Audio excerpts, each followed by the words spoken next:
Baik, sebelumnya Assalamualaikum warahmatullahi wabarakatuh. Mohon izin Ibu, mohon izin Bapak. Sebelumnya mohon izin untuk memperkenalkan diri.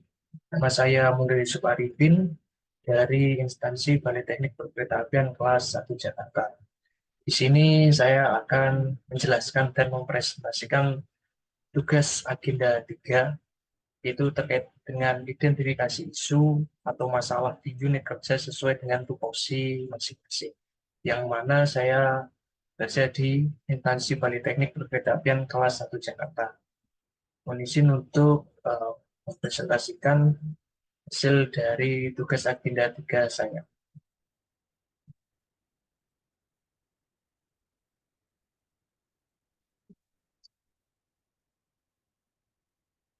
Baik, yang pertama adalah isu atau masalah yang saya temukan di instansi saya, yaitu Balai Teknik Perkeretaapian kelas 1 Jakarta.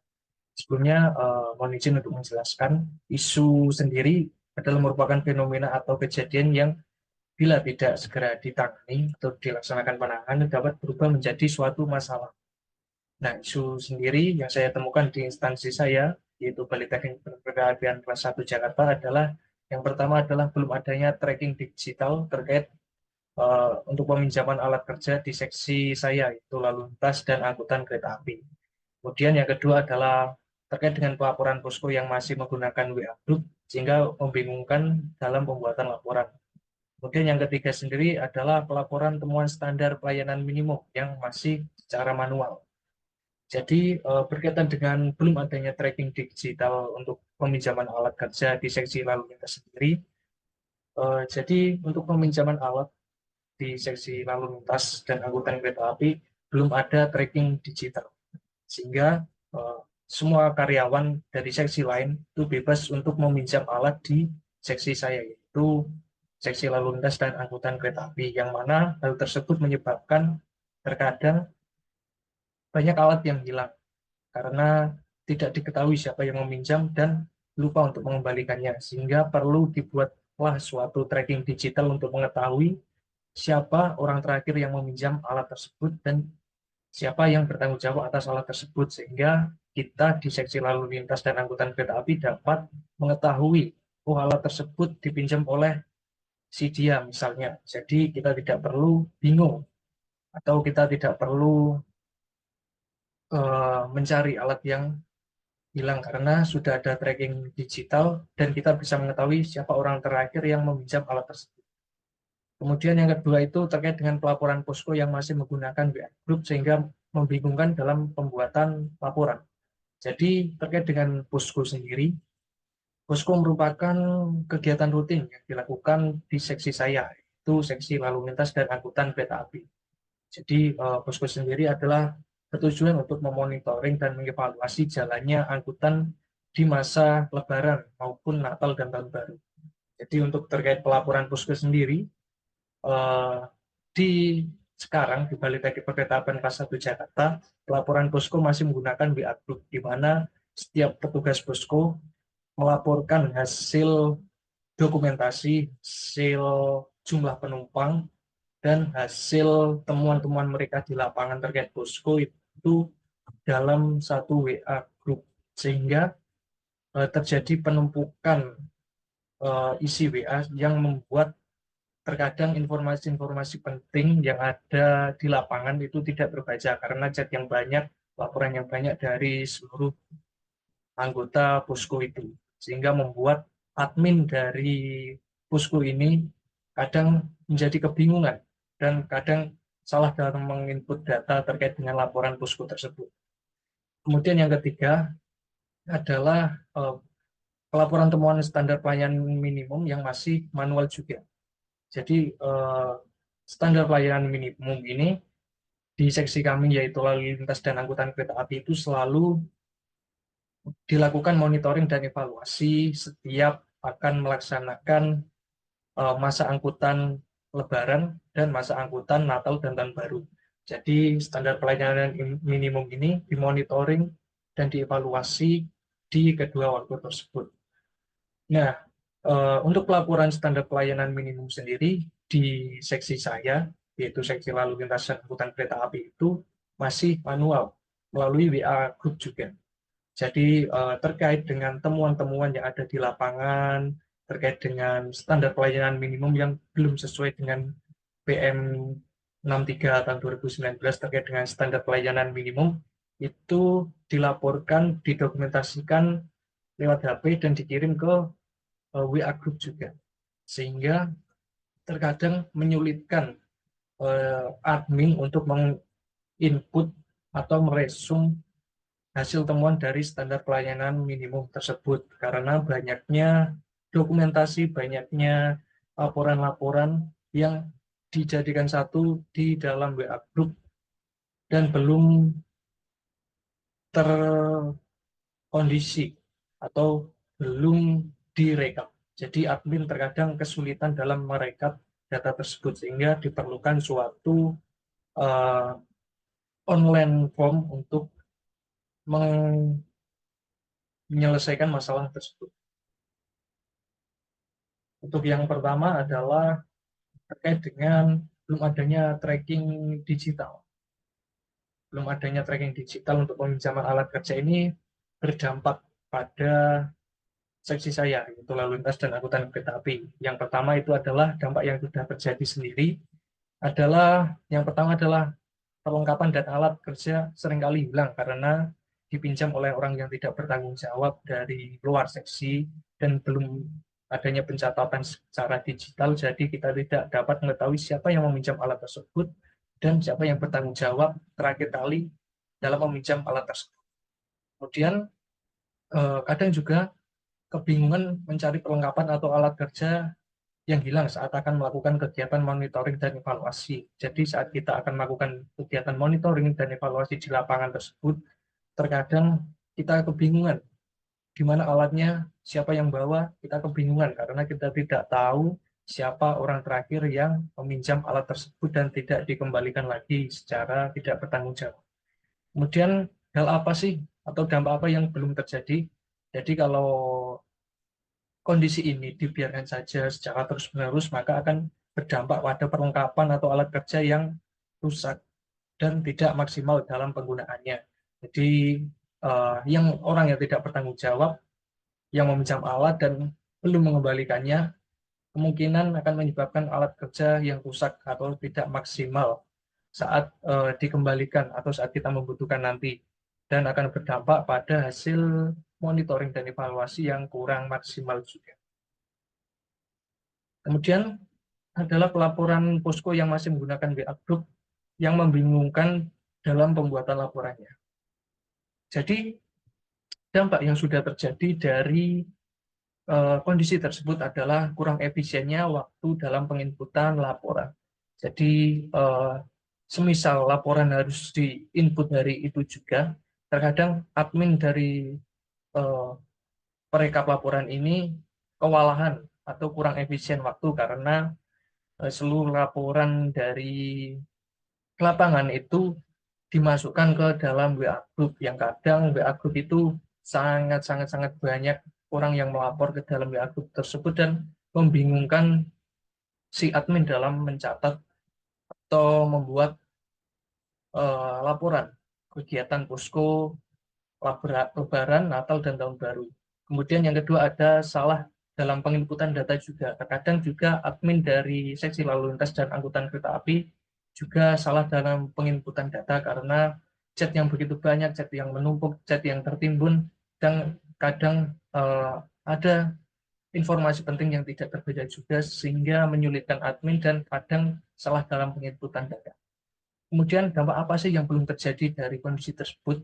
Jadi dampak yang belum terjadi sendiri adalah kurang maksimalnya pelaporan posko yang menjadikan laporan tidak valid karena chat yang menumpuk tadi dan kurang efisiennya waktu yang tergesa-gesa, kemudian dapat menjadikan laporan tersebut tidak valid karena adanya kesalahan, karena admin yang kurang efisien waktu karena harus merekap seluruh data yang ada di WA Group tersebut menjadi suatu laporan yang utuh.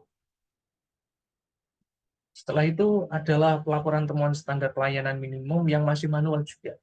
Jadi dampak apa sih yang terjadi sekarang, yang sudah terjadi? Yang pertama adalah kurang efisiennya waktu juga dalam penginputan data. Jadi BA atau berita acara dari laporan temuan standar pelayanan minimum itu harusnya dibuat dengan sangat cepat.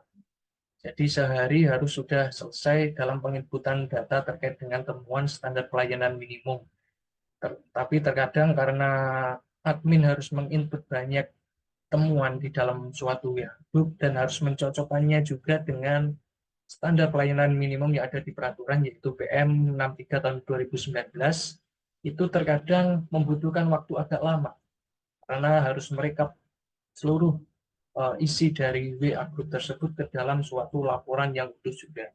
Kemudian dampak yang kedua yang sudah terjadi sekarang adalah salah dalam penginputan data juga.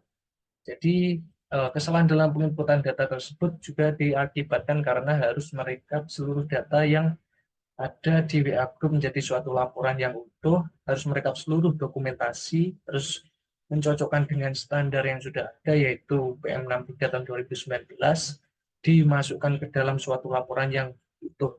Nah, kondisi tersebut kadang membingungkan admin karena chat yang tertumpuk-tumpuk dan membingungkan sehingga membuat salah dalam penginputan data.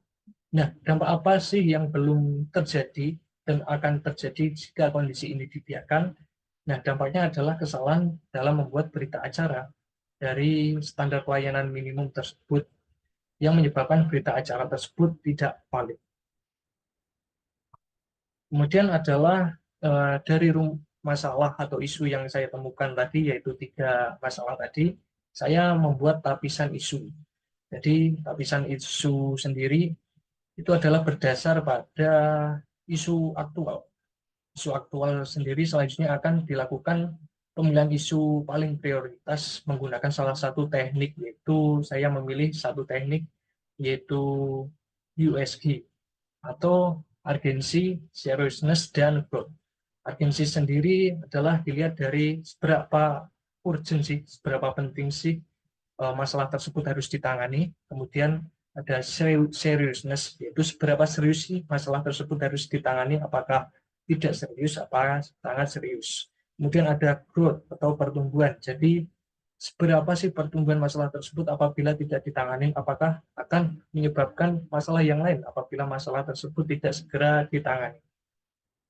Jadi kriteria dalam teknik USG sendiri ada menggunakan skala Likert, yaitu 1 sampai dengan 5, di mana 1 sendiri itu merupakan skor yang paling minim, dan skor 5 adalah skor yang paling tinggi, yang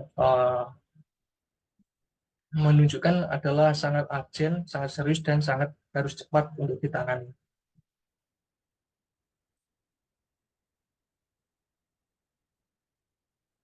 Jadi dari hasil lapisan isu tersebut, saya membuat tabel di mana hasil lapisan isu yang pertama adalah belum adanya tracking digital untuk peminjaman alat kerja dari seksi saya, yaitu seksi lalu lintas dan angkutan kereta api.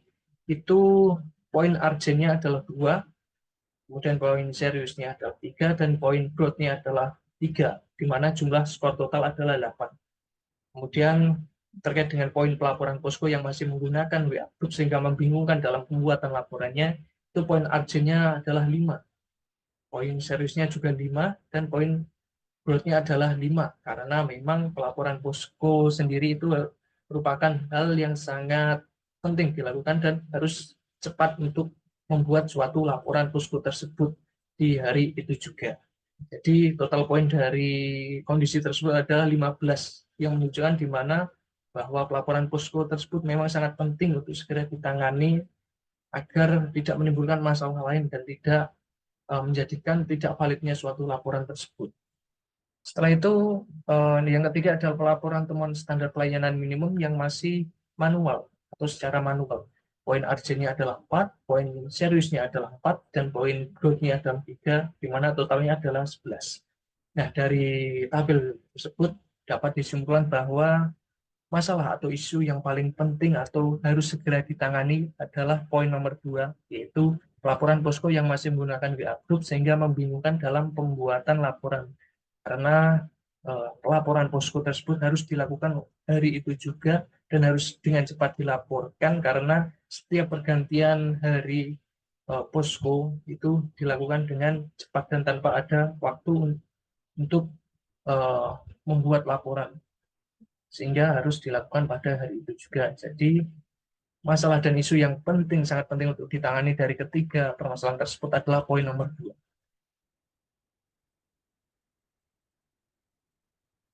Kemudian setelah analisis tersebut, analisis selanjutnya yang saya gunakan adalah analisis isu. Jadi analisis isu sendiri ini merupakan saya menggunakan dengan metode mind mapping. Mind mapping sendiri merupakan suatu langkah kreatif yang akan membantu kita dalam memproduksi banyak ide menarik untuk menyelesaikan masalah yang muncul tadi, yaitu laporan posko yang masih manual.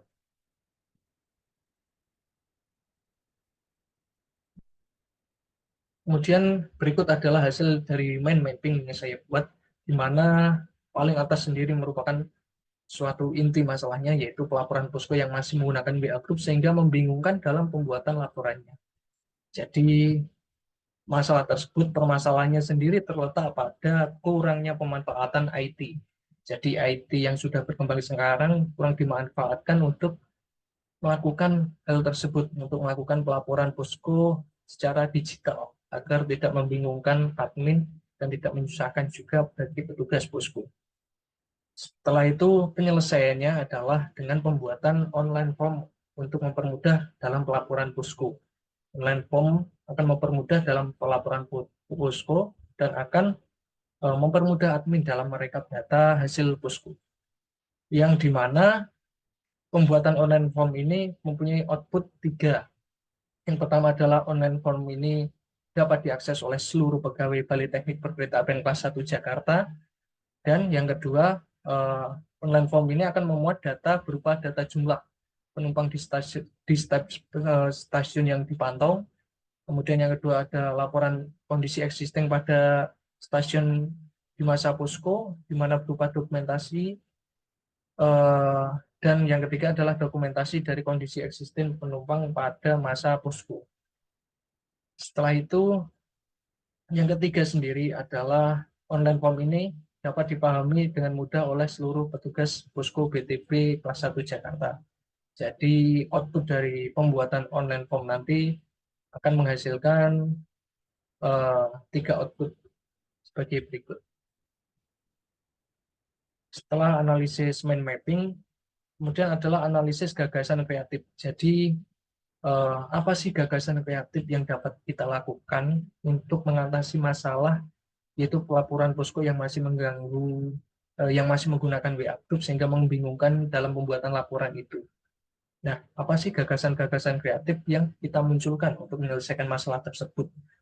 Jadi untuk menganalisis gagasan kreatif sendiri ini saya menggunakan analisa pohon masalah yang merupakan komponen sebab akibat yang berkaitan dengan masalah yang telah diprioritaskan tadi, yaitu terkait dengan pelaporan posko yang masih menggunakan WA Group tadi.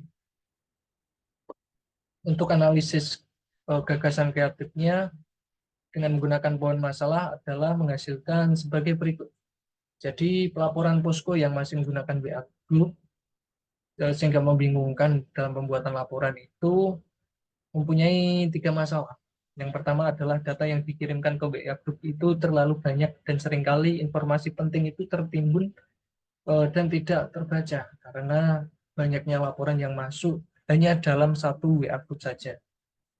Setelah itu adalah kurang efisiennya penginputan data yang dilakukan oleh admin, karena admin itu harus menginput seluruh data yang masuk ke dalam satu WA Group saja, dan hanya seorang admin yang menginput data tersebut, sehingga admin terkadang kebingungan dan kadang salah juga dalam penginputan data karena banyaknya chat yang masuk dan banyak informasi penting yang tertimbun di WA Group tersebut. Setelah itu yang ketiga adalah kurangnya kompetensi terkait dengan IT. Karena IT sekarang sudah sangat meningkat pesat sih.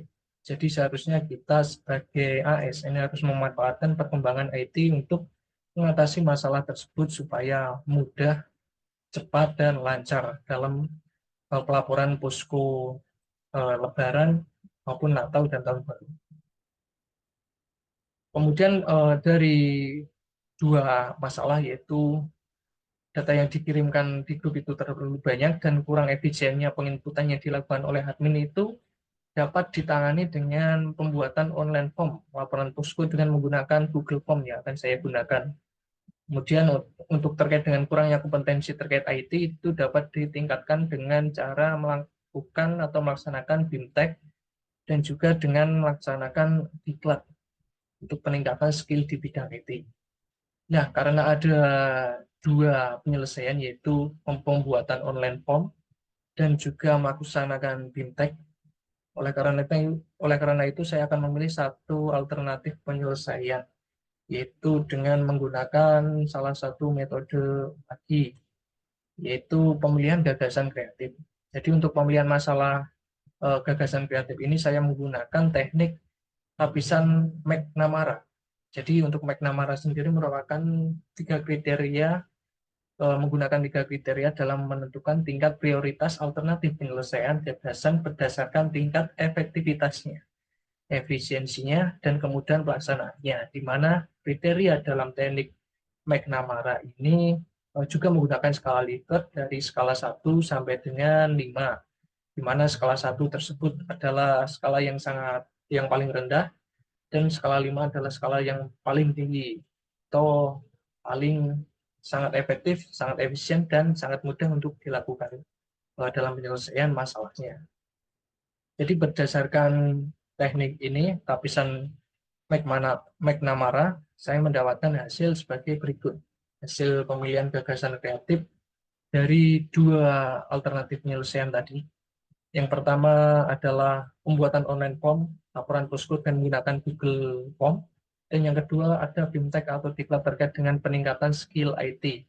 Jadi kedua gagasan kreatif ini saya uh, olah lagi menggunakan teknik McNamara, di mana untuk poin nomor 1, yaitu pembuatan online form, itu memiliki tingkat efektivitas 5, efisiensi 5, dan kemudahannya 5 dalam menyelesaikan masalah laporan posko tadi. Kemudian untuk yang kedua terkait dengan BIMTEK atau diklat terkait dengan peningkatan skill IT, itu efektivitasnya 5 karena dapat meningkatkan skill IT, tapi efisiensinya 3 dan kemudahannya 3, dan total 11. Sehingga total dari poin 1 dan poin 2 lebih besar poin 1. Jadi merupakan prioritas paling utama untuk dilakukan, yaitu pembuatan online form laporan posko dengan menggunakan Google Form, karena hal tersebut sangat efektif, sangat efisien, dan sangat mudah untuk dilakukan untuk mengatasi masalah tersebut agar tidak menimbulkan masalah-masalah lain terkait dengan pelaporan posko. Setelah itu, uraian gagasan kreatif ini saya kaitkan dengan 4 pilar digital. Yang pertama adalah digital skill, kemudian yang kedua digital culture, kemudian yang ketiga digital etnik, dan yang keempat adalah digital safety. Jadi bagaimana sih digital skill yang saya lakukan? Untuk digital skill sendiri yang akan digunakan dalam penyelesaian isu tersebut adalah dengan pembuatan Google Form dengan bantuan Google Form, pembuatan form online dengan bantuan Google Form untuk mempermudah pelaporan posko dan penginputan data juga dari adminnya. Jadi untuk nantinya setiap petugas posko itu akan dibekali dengan Google Form. Jadi mereka tidak perlu foto, mengetik, dan mengirim ke WA group yang membingungkan admin, tetapi mereka bisa langsung menggunakan Google Form, tinggal diklik saja, masukkan jumlah penumpangnya, masukkan dokumentasinya, dan semua laporan tersebut akan diinput pada satu spreadsheet, yang dimana spreadsheet tersebut akan dipegang oleh admin, dan hanya admin yang bisa mengaksesnya. Jadi begitulah digital skill yang akan saya lakukan. Kemudian untuk digital culture sendiri, yang akan digunakan adalah dengan mensosialisasikan form laporan posko tersebut kepada seluruh pegawai dari Balai Teknik Perkeretaapian kelas 1 Jakarta, agar setiap karyawan dari Balai Teknik Perkeretaapian kelas 1 Jakarta ini sadar akan budaya digital, yang mana kita harus mengikuti perkembangan zaman dan seluruh pegawai dari Balai Teknik itu harus mengikuti perkembangan zaman juga dan akan menumbuhkan digital culture di diri mereka untuk mempermudah pekerjaan yang dilakukan di Balai Teknik Perkeretaapian kelas 1 Jakarta, terutama dalam hal posko, lebaran, Natal, dan Tahun Baru. Setelah itu digital etnik.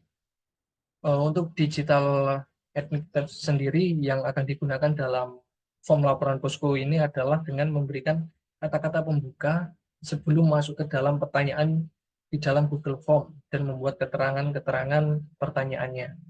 Jadi form untuk laporan posko tersebut tidak merupakan suatu bentuk pertanyaan saja, tetapi harus muncul kata pembukanya karena itu merupakan etika suatu digital atau etika dalam berdigitalisasi dalam pembuatan laporan posko Natal, Lebaran, dan Tahun Baru. Jadi kita tidak bisa langsung masuk ke inti-inti dari pertanyaannya. Kita harus memberikan suatu kalimat pembuka, kata penyambutan, kemudian kita juga harus memberikan suatu keterangan-keterangan yang merinci dari pertanyaan-pertanyaan yang akan dibuat di form online tadi untuk mempermudah untuk membentuk etika dalam digital pada form pelaporan posko ini. Kemudian yang keempat atau yang terakhir adalah terkait dengan digital safety-nya. Jadi bagaimana sih safety dari form posko yang saya buat nanti? Untuk safety-nya sendiri adalah dengan mengamankan data hasil posko tersebut oleh satu admin saja, di mana data tersebut akan terinput dalam satu spreadsheet yang spreadsheet tersebut akan dipegang oleh admin sendiri dan tidak akan memberikan akses tersebut kepada orang yang tidak bertanggung jawab. Jadi adminlah yang memegang akses spreadsheet tersebut dan harus menjaga kerahasiaan dari data posko tersebut. Itulah digital safety yang akan dilakukan terkait dengan form pelaporan posko Lebaran, Natal, dan Tahun Baru yang akan saya buat. Jadi mungkin demikian paparan yang dapat saya lakukan, yang dapat saya paparkan terkait dengan tugas agenda 3, di mana untuk mencari isu yang ada di instansi saya, yaitu Balai Teknik Perkeretaapian kelas 1 Jakarta, dan bagaimana menganalisisnya, bagaimana kita menentukan gagasan kreatifnya, dan bagaimana kita menghubungkannya dengan 4 pilar digital tadi. Semoga informasi yang saya sampaikan bermanfaat. Ada kurang lebihnya saya mohon maaf, dan wassalamualaikum warahmatullahi wabarakatuh. Sekian dan terima kasih.